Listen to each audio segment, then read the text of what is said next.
Hello guys, मैं गजेंद्र कौशिक अभियान IAS academy के यूट्यूब चैनल पर आपका स्वागत करता हूं। देखिए, आज का हमारा टॉपिक होगा साइक्लोन्स एंड एंटी साइक्लोन्स, जिन्हें हिंदी में कहेंगे चक्रवात एवं प्रति चक्रवात।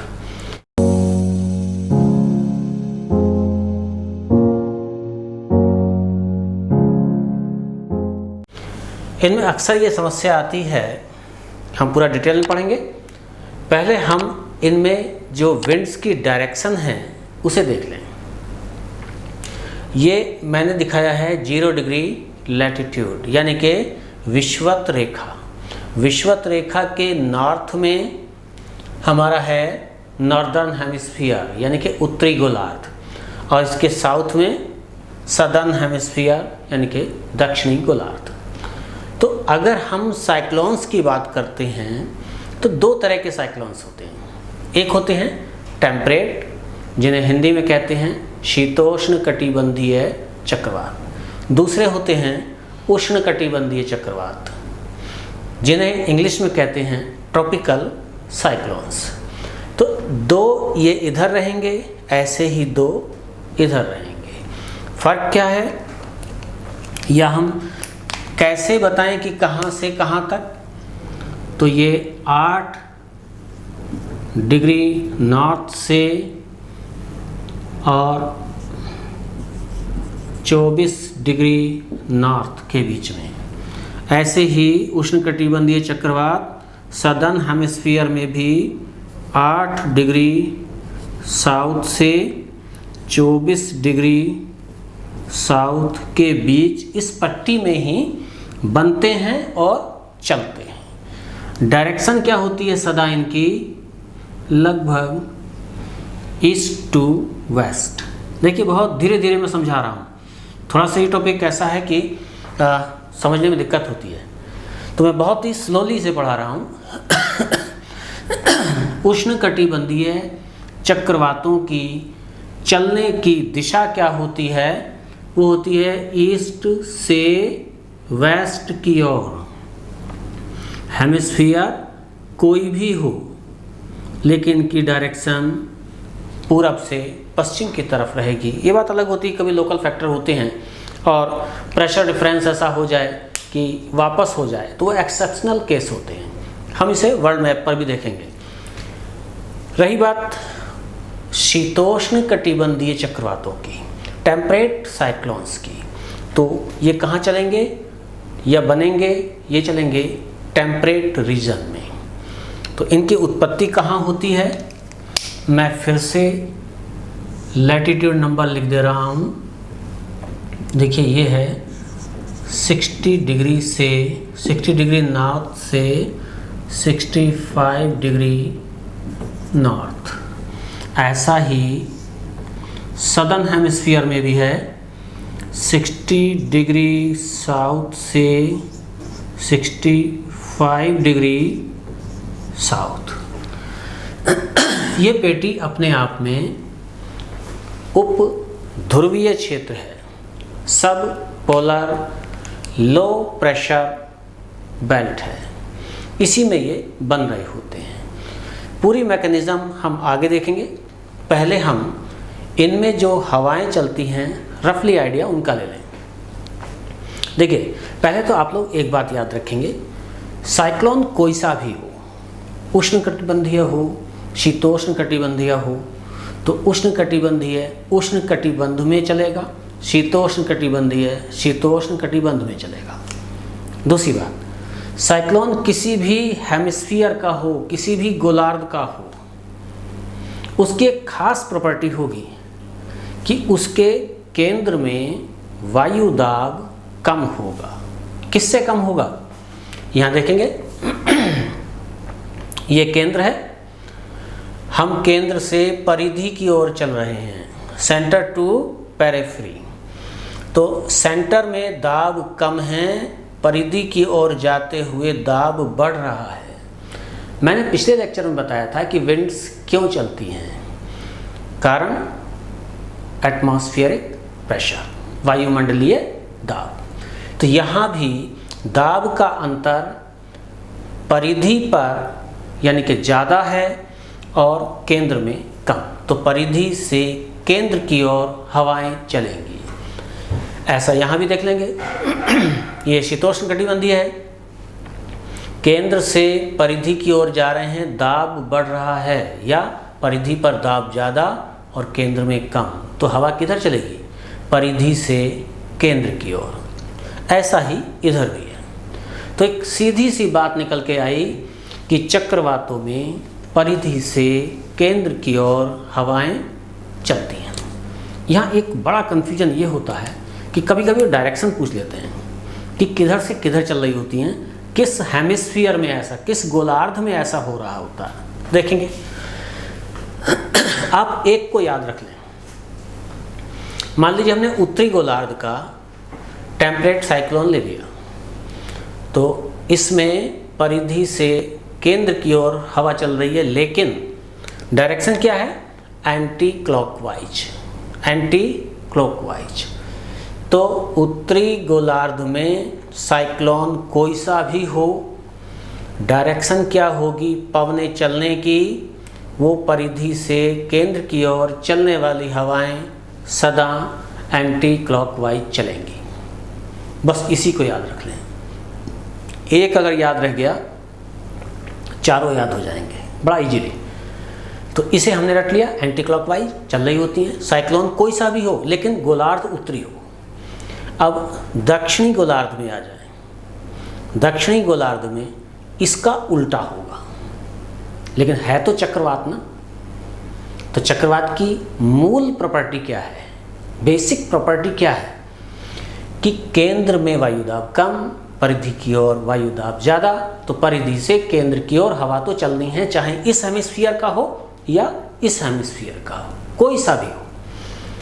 लेकिन इस हेमिस्फीयर में जो डायरेक्शन रहती है उसके उल्टा इधर हो जाती है। तो हमने नॉर्दर्न हेमिस्फीयर के चक्रवात के पवनों की डायरेक्शन एंटी क्लॉकवाइज अभी देखी है। तो इसमें चलेंगी तो केंद्र की ओर ही, क्योंकि चक्रवात है, परिधि पर ज़्यादा प्रेशर है, लेकिन ये क्लॉकवाइज चल रही हैं। घड़ी रख देंगे तो ऐसे चल रही हैं, घूमते हुए केंद्र की ओर, लेकिन क्लॉकवाइज। ये मैं समझता हूँ दोनों बातें समझ में आ गई होंगी। अब देखिए, हम आते हैं एंटी साइक्लोन्स पर, प्रति चक्रवातों पर। प्रति शब्द लगते ही उल्टा हो जाएगा, आप सब जानते हैं। तो प्रति शब्द लगा यहाँ भी, प्रति शब्द लगा यहाँ भी, तो हम इन्हीं से प्रति शब्द को कंपेयर करेंगे। यानी कि ये है साइक्लोन और ये है एंटी साइक्लोन, तो इन साइक्लोन्स के उल्टे ये हैं, इन साइक्लोन्स के उल्टे ये हैं। यानी कि देखें, यहाँ परिधि से केंद्र की ओर जाते हुए वायु दाब कम हो रहा था, तो विंड परिधि से केंद्र की ओर चल रही थी, मैंने अभी बताया। यहाँ देखेंगे तुलना करके, यहाँ केंद्र में दाब ज़्यादा, परिधि की ओर जाते हुए कम, परिधि की ओर जाते हुए कम। तो केंद्र से हवाएं चलेंगी किधर की तरफ? परिधि की तरफ। डायरेक्शन क्या होगी? उल्टे हैं ये इनके, इनमें एंटी क्लॉकवाइज अंदर की तरफ, इनमें अंदर से बाहर की ओर, लेकिन क्लॉकवाइज। ऐसा ही दक्षिणी गोलार्ध में देख लें। इनमें कैसा है? क्लॉकवाइज चल रही हैं, अंदर की ओर चल रही हैं विंड। इन्हीं के उल्टे ये, तो इनमें केंद्र में प्रेशर ज़्यादा, वो तो इनकी मूल प्रॉपर्टी होगी क्योंकि एंटी साइक्लोन है। केंद्र में प्रेशर ज़्यादा, लेकिन हवा किधर की तरफ चलेगी? डायरेक्शन क्या होगी केंद्र से परिधि की ओर जाते हुए? इनके उल्टा। इनमें क्लॉकवाइज, इनमें एंटी क्लॉकवाइज। अगर यहाँ हम कंपेयर करें इस गोलार्ध को इस गोलार्ध से, तो भी एक दूसरे के उल्टा हो गए। लेकिन आप लोग अच्छा रहेगा कि इन्हें आपस में तुलना करें, इन्हें आपस में। तो मैं समझता हूँ कि एक रफली आइडिया आप लोगों को विंड्स चलने का समझ में आ गया होगा। अब इसके आगे हम वर्ल्ड मैप पर इन्हें लोकेट करेंगे और मैं आगे वर्ल्ड मैप अब बनाता हूँ। हम लोग रफली वर्ल्ड मैप देखेंगे जिस पर इन्हें हम लोकेट करेंगे। अब ये आप सभी जानते हैं नॉर्थ अमेरिका है। मैं पहले ही कह दिया हूँ कि रफली मैप हम लोग एक बना रहे हैं और जिससे कि इनकी लोकेशन क्लियर हो जाए।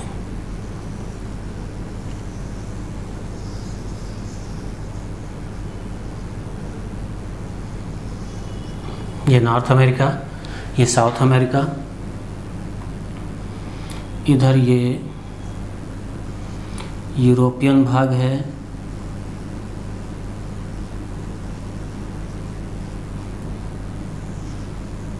ये मेडिटेरेनियन सी में हैं हम लोग, इधर ये अफ्रीका महाद्वीप में है इस वक्त, और ये खाड़ी देशों से होते हुए अपने देश इंडिया में पहुंच गए हैं। और ये नॉर्थ ईस्ट पोर्शन इंडिया का, यहाँ के आगे फिर ये साउथ ईस्ट आइलैंड से होते हुए चाइना और कमचटका प्रायद्वीप होते हुए साइबेरिया, और ये यूरेशियन पार्ट हम लोगों ने ले लिया है पूरा।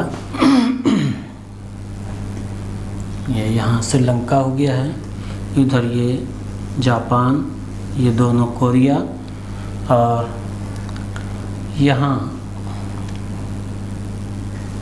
ये ऑस्ट्रेलिया महाद्वीप, और इधर ये न्यूजीलैंड,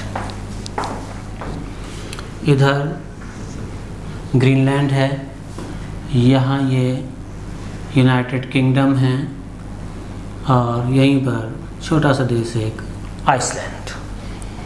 तो हमें अब देखना होगा इक्वेटोरियल लाइन को। पहले इक्वेटर यानी कि 0 डिग्री यानी कि विषुवत रेखा रफली यहाँ से गुजर रही है, 0 डिग्री लैटिट्यूड या विषुवत रेखा। अगर हम आर्कटिक और एंटार्क्टिक सर्कल की बात करें तो ये आर्कटिक सर्कल है। आर्कटिक सर्कल का मतलब 66.5 डिग्री नॉर्थ। ऐसे ही इधर भी एंटार्क्टिक सर्कल रहेगा 66.5 डिग्री नॉर्थ। तो मैंने अभी जैसा कि पहले ही बताया था कि ये हम थोड़ा सा नॉर्थ में चलेंगे तो 8 डिग्री नॉर्थ, इधर साउथ में देखेंगे तो 8 डिग्री साउथ, यहाँ तक लगभग मान लें ये 24 डिग्री नॉर्थ। ऐसा ही इधर भी एक पट्टी मान लें तो ये 24 डिग्री साउथ। इस पट्टी को ऐसे ही ले जाएं आगे तक चली जाएगी ये, और इधर भी कुछ ऐसे ही 8 डिग्री तक आ जाएगी। ये एक बेल्ट हो गई पूरी। ऐसी ही ये एक बेल्ट आप इमेजिन कर लें, आगे तक ये भी चली जाएगी। तो दोनों हेमिस्फीयर में हो गई। और जहाँ तक बात है कि ट्रॉपिकल जोन कहाँ तक है, 23.5 से 23.5 के बीच में, जो मैंने शुरू के लेक्चर्स में बताया भी था, आप जानते भी होंगे। ये है उष्णकटिबंध। तो उष्णकटिबंध में बनने वाले चक्रवात उष्णकटिबंधीय चक्रवात होंगे। और इसके बाद फिर जितना हम नॉर्थवार्ड जा रहे हैं 66.5 के आसपास तक ले लें तो ये हो जाएगा टेम्परेट जोन, यानी कि शीतोष्ण कटिबंध। इधर भी हो जाएगा शीतोष्ण कटिबंध। तो यहाँ जो इस पट्टी में देखेंगे, दोनों पट्टी, इनमें जो चक्रवात बनेंगे, शीतोष्ण कटिबंध में जो चक्रवात बनेंगे उन्हें शीतोष्ण कटिबंधीय चक्रवात कहेंगे। ये अभी मैं अलग भी बता चुका हूँ आपको। अब देखिए, हम चक्रवातों को देखते हैं यहाँ मैप पर। इनकी ओरिजिन यानी कि शीतोष्ण कटिबंधीय चक्रवातों की उत्पत्ति यदि यहाँ हो रही है तो यहाँ से उत्पत्ति हुई कैसे, पहले ये देख लें। इधर से चल रही होती हैं वेस्टर्लीज, मैंने विंड्स बताई भी थी पहले, आपको याद आ रही होंगी। ये हैं पछुआ पवनें, और इधर पोलर रीजन से आ रही हैं पोलर विंड्स। ये बहुत ठंडी होती हैं, ये कंपैरेटिवली थोड़ी वार्म होती हैं। तो जब ठंडी और थोड़ी वार्म या डिफरेंट नेचर की पवनें आपस में टकराती हैं तो टकराने से पहले ही फ्रंट्स बन जाते हैं। फ्रंट्स क्योंकि अलग से एक चैप्टर है पूरा, उसे अलग से पढ़ाना होता है। यहाँ अगर हम बताएंगे तो वीडियो बहुत लंबा हो जाएगा। तो फ्रंट्स बनेंगे किस में, आप इस तरह से याद रख लें। फ्रंट्स किन में बन रहे हैं, शीतोष्ण कटिबंधीय चक्रवातों में, बड़ा क्लियरली बनते हैं। और ये फ्रंट्स बनने के बाद फिर ये घूमना शुरू हो जाते हैं और इन्हीं में ये विंड्स अंदर की ओर आती जाती हैं, एंटी क्लॉकवाइज आ रही होती हैं। इनकी प्रॉपर्टीज आपसे पूछी जाती हैं, मैं अभी डिस्कस करूँगा। तो ये वेस्टर्लीज का रुख कैसा है चलने का, ऐसे। तो अब एक एक पॉइंट देखेंगे। शीतोष्ण कटिबंधीय चक्रवातों की एक बड़ी खास बात होती है कि इनके केंद्र और परिधि के बीच में जो दाब का अंतर होता है, यानी कि दाब प्रवणता जो होती है वो कम होती है। दाब का अंतर कम होगा तो चलने वाली हवाएं धीरे चलेंगी।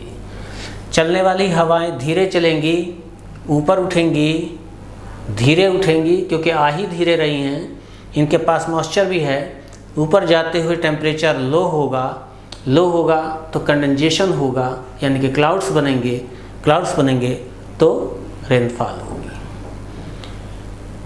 इनमें इनके द्वारा होने वाली वर्षा धीरे होती है, जबकि मैं यही दोनों कंपेयर एक साथ कर देते हैं जिससे कि फिर दिक्कत ना आए। ये हमने बे ऑफ बंगाल में, बंगाल की खाड़ी में एक चक्रवात ये बना दिया मैंने, उष्णकटिबंधीय। इनकी खास बात क्या होती है, इनके केंद्र से परिधि की ओर जाते हुए प्रेशर बहुत तेज बढ़ रहा होता है। तो तेज प्रेशर बढ़ेगा तो यानी कि परिधि और केंद्र के बीच में प्रेशर का अंतर बहुत ज़्यादा होगा या दाब प्रवणता ज़्यादा होगी। यदि ऐसा होता है तो क्या होगा, परिधि से केंद्र की ओर चलने वाली हवाएं बहुत तेज चलेंगी तो क्या होगा, जहाँ से गुजर रहे होते हैं पेड़, मकानों की छतें, गाड़ियाँ सब तहस नहस करते जाते हैं। ये किस ट्रैक पर होते हैं, इधर से चल रही हैं ट्रेड विंड्स, आपको याद आ रही होंगी। तो ट्रेड विंड्स की डायरेक्शन लगभग ईस्ट टू वेस्ट जैसी मान ले, तिरछी कुछ। तो ये चक्रवात बनने के बाद, महत्वपूर्ण पॉइंट है, ध्यान दीजिएगा, कई बार के पूछे सवाल ऐसे ही।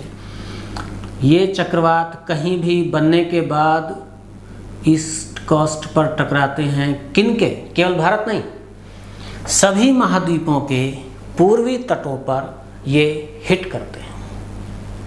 इनसे तेज बारिश होती है, क्योंकि तेज हवाएं आएंगी, मॉइस्चर लिए हुए तेजी से ऊपर उठेंगी, तेजी से कंडेंसेशन होगा, कंडेंसेशन तेज होगा तो बारिश भी तेज होगी, यानी कि एक तबाही लेकर आते हैं। उधर इन्हें देखेंगे, स्लो बारिश हो रही होती है, वेस्टर्लीज के ट्रैक पर हैं, तो वेस्टर्लीज ऐसे चल रही हैं, तो ये कहाँ कहाँ बारिश कराएंगी, महाद्वीपों के पश्चिमी तटों पर बारिश कराएंगी। ध्यान देंगे, ये महाद्वीपों के पश्चिमी तटों पर बारिश कराएंगे। कौन से हैं? शीतोष्णकटिबंधीय। और ये महाद्वीपों के पूर्वी तटों पर बारिश कराएंगे। कौन से हैं? उष्णकटिबंधीय। ये हार्मफुल नहीं होते।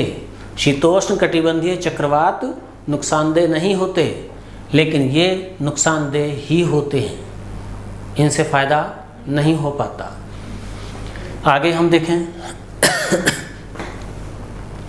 ये तो क्योंकि फ़ायदा पहुंचाते हैं। और ध्यान रखेंगे एक बात कि केवल अटलांटिक महासागर में ही नहीं बन रहे हैं, नॉर्थ में इधर भी बनेंगे।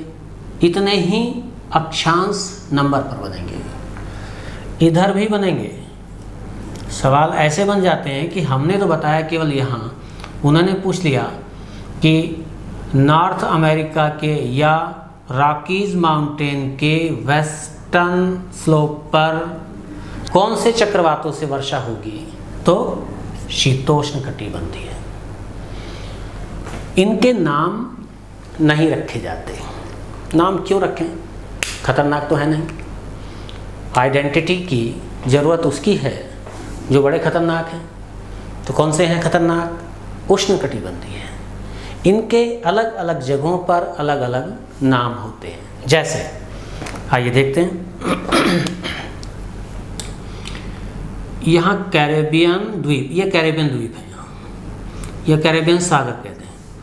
यहाँ जो हिट कर रहे होते हैं इन्हें कहते हैं हरिकेन। मैं पूरा नाम नहीं लिख रहा हूँ, एक अल्फ़ाबेट लिख दे रहा हूँ। इन्हें जो गल्फ ऑफ मैक्सिको के आसपास टकराते हैं इन्हें कहते हैं हरिकेन। स्पीड काफ़ी ज़्यादा होती है इनकी। इनसे थोड़ा सा ऊपर का मतलब नॉर्थवर्ड जो होते हैं, जो फ्लोरिडा तट के आसपास टकराते हैं या दक्षिण पूर्वी यूएसए के तटों पर टकराते हैं, इनका नाम है टॉर्नेडो। टॉर्नेडो दुनिया के सबसे खतरनाक साइक्लोन होते हैं, बहुत ज़्यादा तबाही मचाते हैं। ऐसे ही सदर्न हेमिस्फीयर में हम आ जाते हैं यहाँ मेडागास्कर के आसपास। यहाँ भी जो आते हैं उन्हें विलिविलीज कहते हैं, जो इधर हिट करेंगे। ऐसे ही ऑस्ट्रेलिया के पूर्वी तट पर जो हिट करेंगे उन्हें भी विलिविलीज कहते हैं। मैंने यहाँ अगर नहीं दिखाई देगा तो आप बस नाम सुन लें। ऑस्ट्रेलिया के पूर्वी तट पर टकराएंगे उन्हें भी विलिविलीज कहेंगे। भारत में जो हिट करेंगे सब उष्णकटिबंधीय हैं, ध्यान रखिएगा। सारे उष्णकटिबंधीय बता रहे हैं नाम। टॉर्नेडो है, हरिकेन है, विलिविलीज है मेडागास्कर के आसपास, विलिविलीज है ऑस्ट्रेलिया में। इंडिया में जो हिट कर रहे होते हैं इन्हें साइक्लोन ही कहते हैं। इधर फिलीपींस में जो हिट कर रहे होते हैं उन्हें बैग्यो कहते हैं, बैग्यो। चाइना के ईस्ट कोस्ट पर जो हिट कर रहे होते हैं उन्हें कहते हैं टाइफून। जो जापान को हिट कर रहे होते हैं उन्हें कहते हैं टाइफू। तो ये नाम आपसे पूछे जाते हैं, इन्हें आप रट लें। हाँ, एक बात ज़रूर आती है कि उष्णकटिबंधीय चक्रवातों को कभी आप कैटरीना, कभी फाइलन, कभी हुदहुद ऐसे नामों से भी जान रहे होते हैं। तो वो होता क्या है, वो रीजनल ग्रुप होता है। जैसे भारत है, ये थाईलैंड है, आसपास की और कंट्रीज़ भी हैं। ये सब ग्रुप अल्फ़ाबेटिकली नाम रख रहे होते हैं हर बार। और नाम कैसे रखते हैं? स्पीड को देख करके ये पहले से ही नाम रख देते हैं। स्पीड इतनी होगी तो नाम ये होगा, विंड की स्पीड। तो जिसका भी नंबर आया उसने रखा नाम, 2-4 नाम रख दिए, जो भी स्पीड हुई आते हुए नाप लिए और उसका नाम वो हो जाता है। तो इस तरह से ये हैं उष्णकटिबंधीय चक्रवात, इधर भी हो गए। ये हैं शीतोष्णकटिबंधीय चक्रवात। और जहाँ तक प्रति चक्रवातों की बात है, ये वहाँ बनते हैं जहाँ ऊपर से विंड उतर रही होती हैं। आपको ध्यान होगा सब ट्रॉपिकल हाई प्रेशर बेल्ट पर और ध्रुवों पर ऊपर से विंड उतरती है, इन दो जगहों पर ही प्रति चक्रवात बनेंगे। मैं समझता हूँ कि यहाँ तक समझ में आया होगा अच्छे से। आप इसे रिवाइज करें और नेक्स्ट वीडियो में फिर मिलते हैं। Okay, thank you.